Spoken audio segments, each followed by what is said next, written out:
What's up, everybody? I joined you today on this beautiful summer day. I think you can see that it's not summer. But I thought it would be cool to bring you guys some J.D.M cars. I get a lot of questions about J.D.M cars, so what better to show you guys than the 1998 Tour V Toyota Chaser. This is a rear-wheel drive with a 1JZ single turbo setup. It's really fun to drive. It has a Fujitsu exhaust system and a front mount intercooler. Other than that, it's pretty much stock. Has some OEM style wheels on it, 18s. And it's got pretty much all the options. It's got a sunroof. It's got the nice trimmed interior with the carbon fiber. It's just a nice example of what you can buy from Japan. Another interesting fact is also this came in four-wheel drive with a 2JZ. It's called the Avanti 4. So interesting fact that you guys may not have known. I did not know until I looked it up. So I thought that I would give you guys this small introduction to J.D.M vehicles, and what better to do it than a Toyota Chaser. So we'll go for a spin, kick it out, have some fun with it, and take you guys along for the ride. The other thing people always ask me is, what does J.D.M mean? And I have to be honest with you, I didn't know what it meant. I used to ask all the time, what the hell does J.D.M mean? And finally, somebody told me that it means Japanese domestic market.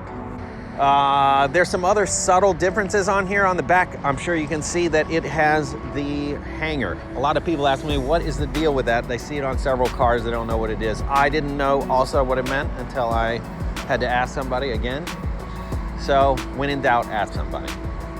But it's actually the bus handle that they use in Japan, and it's quite a novelty to put it on the back of the cars in Japan. It's quite part of the culture, car culture there.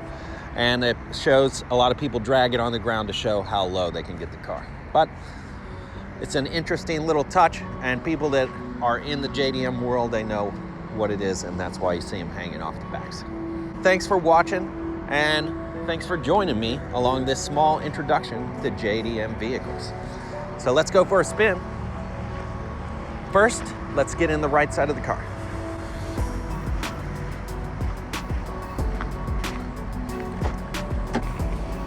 You guys want to come? Let's go.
has the 1JZ GTE engine in it, which is a single turbo setup.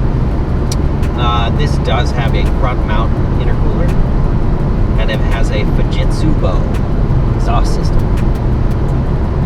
Has some 18-inch OEMs on it, which give it a nice look and kind of keeps that authentic Japanese style. This is a nice car to get into if you like JDMs and you want something nice you can ride around with your friends in. This is a nice car to start with.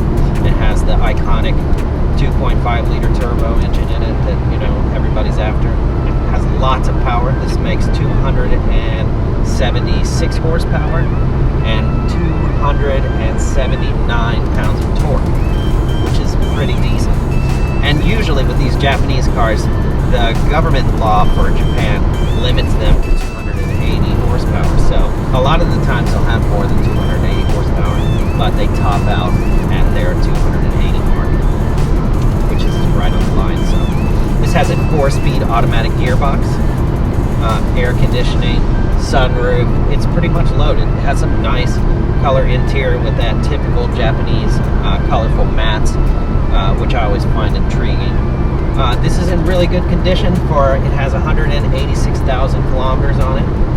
It's still a really nice car, and it's one of those cars that hasn't gone super sky high in money yet as far as at the auction, so you can get these at a very decent price. Usually when it hits the 25-year-old mark, everybody from America starts wanting to buy these, and so the prices start jacking up. So these are still relatively very affordable, especially in Finland here. I mean, you can get into this car for around 13.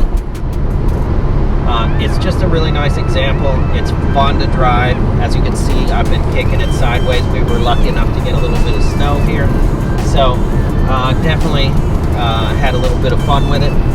Probably shouldn't be driving around on summer tires, but we are at the moment, and that's okay. Other than that, it has all of the carbon fiber inside. It's in really good condition. Xenon headlights. Like I said, it's fairly stock other than the Fujitsu exhaust system and front mount intercooler. Other than that, completely stock. Runs really good. Everything works on it. Sunroof, windows. You know, I like the personally these frameless windows, which you know, we never had this model in America, so it's really nice to drive this. It's kind of like a Avalon, I would say. Is maybe the most similar thing that we have. So this is a very comfortable car to drive.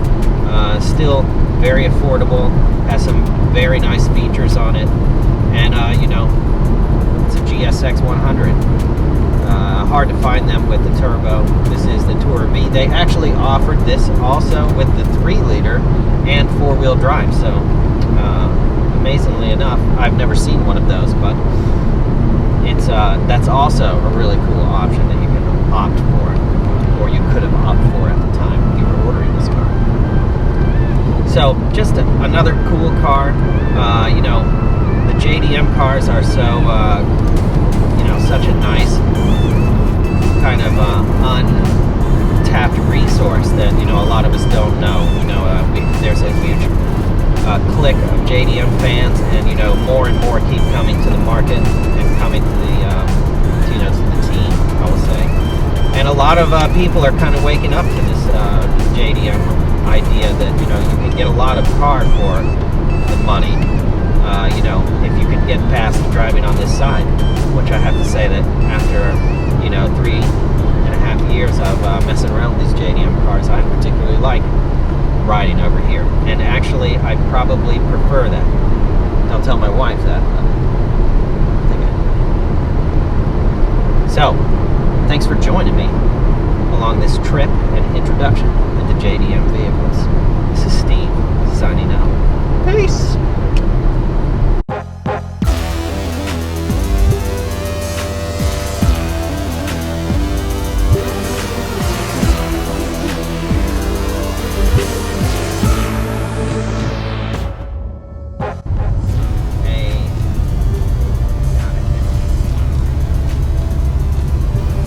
Off to a good start already. Small introduction into, let's start up again.